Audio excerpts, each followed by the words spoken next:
Imagine if we went back in time and gave an NFL team a cheat sheet for the draft, telling them exactly who the best players are in the position they are drafting for the first and second rounds, occasionally giving them a little nudge when it comes to free agency and who they shouldn't let go. What would those teams look like now if they were able to always play the draft perfectly? That's what I'm here to try and answer. So it's time for the Redskins, and now the Redskins we know haven't made too many draft picks because of course they made that blockbuster trade for Robert Griffin III, meaning that in 2012 they didn't have a second round pick, and then in 2013 and 14 they didn't have first round picks. But still, they've put together a pretty nice team in recent years, and let's see how different it would be if they'd made a couple of different calls in the draft. We start with the offensive line as always: Trent Williams at left tackle, Sean Laveau at left guard, Spencer Long at center. Then in 2015, with the 5th overall pick in the draft, the Redskins selected Brandon Scherf, and that was the correct pick there. And then finally at right tackle, Morgan Moses, completing a pretty nice offensive line. At tight end, recently re-signed Vernon Davis, and of course as well as Jordan Reed. So there we go, that's the top line, and that looks pretty nice. So moving on to the wide receivers, and the first wide receiver has just been signed in free agency. It is Terrell Pryor, but then at the second wide receiver spot, just for now, because otherwise they have to put in a second year player or somebody, I'm going to say they should have kept Deshaun Jackson, not because I think it's necessarily a bad move to let him go, but Terrell Pryor kind of replaces what Pierre Garçon did, so Deshaun Jackson is the one they haven't replaced yet. Of course they can still do that, but for now, as things stand, I'm going to say should have kept Deshaun Jackson. And like I said, that's just right now to build a complete team, not actually criticizing their decision to let both of those players walk. And the final wide receiver, at home in the slot, Jamison Crowder. Then at running back, who they seem to change every single year at this point, Robert Kelly is our man there. And then we come on to quarterback. Now, of course, in 2012, with the 2nd overall pick, as we already mentioned,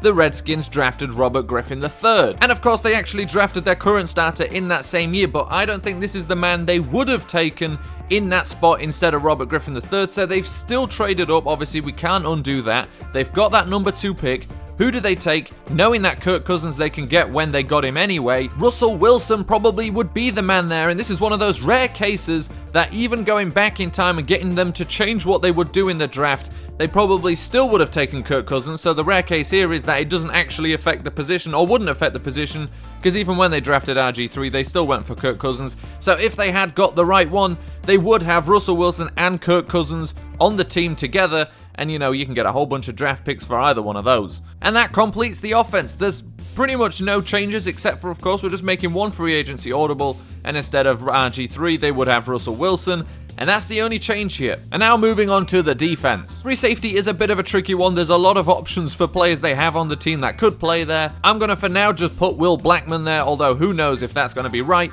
Then at strong safety, recent free agent signing DJ Swearinger, and then on to the linebackers. And we'll start in the middle because they've drafted the other two in recent years: Mason Foster and Will Compton. Then we move on to left outside linebacker. In 2011, with the 16th overall pick, the Redskins selected Ryan Kerrigan, and although Justin Houston did come in that year as well, I'm gonna say Ryan Kerrigan was the correct pick. Now, I do believe that outright Justin Houston is probably a better outside linebacker than Ryan Kerrigan. However, Ryan Kerrigan hasn't missed a single game in the entire 6 years he's been with the team. Justin Houston, a little bit spottier there, but then again, the last time Justin Houston played a full 16 games, he had 22 sacks. But I'm going to say, well, for one, it would be a not bad pick anyway, and two, I don't think you can be mad that you picked Ryan Kerrigan, even if you know that Justin Houston would have been there available there as well. Then for the right outside linebacker, in 2015, with the 38th pick in the draft, the Redskins selected Preston Smith. Now, immediately I said not bad.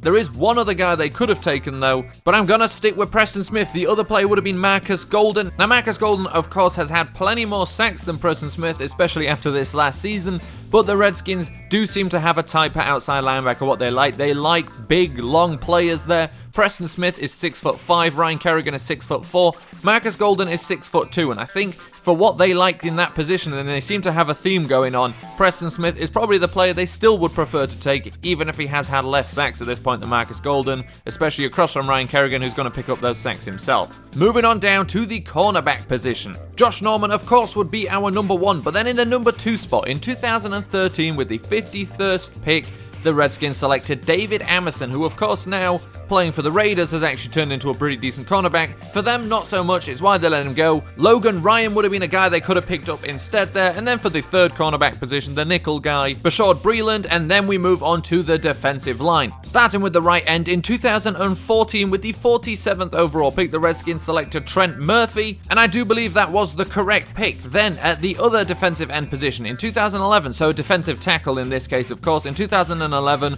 with the 41st pick in the second round, the Redskins selected Jarvis Jenkins. Could have had Jarrell Casey, and then the final position at nose tackle, another recent free agent signing, Terrell McClain, pretty much the same size as Ziggy Hood, who they currently have playing nose tackle, so fits right in there. And these are the Washington Redskins if they'd always drafted perfectly, and actually they haven't done a bad job. Of course, what would actually happen if you went back in time telling them everything that was going to happen? They would never make that trade up 4 places for Robert Griffin III, giving up the next 2 first-round picks in the next 2 years. But we can't undo that. It would be too much thinking on behalf of the Redskins. Would have been real nice to see what that team could have looked like though. But these are the Redskins, still trading up, taking Russell Wilson instead, and now having 2 starting quarterbacks on the roster full time.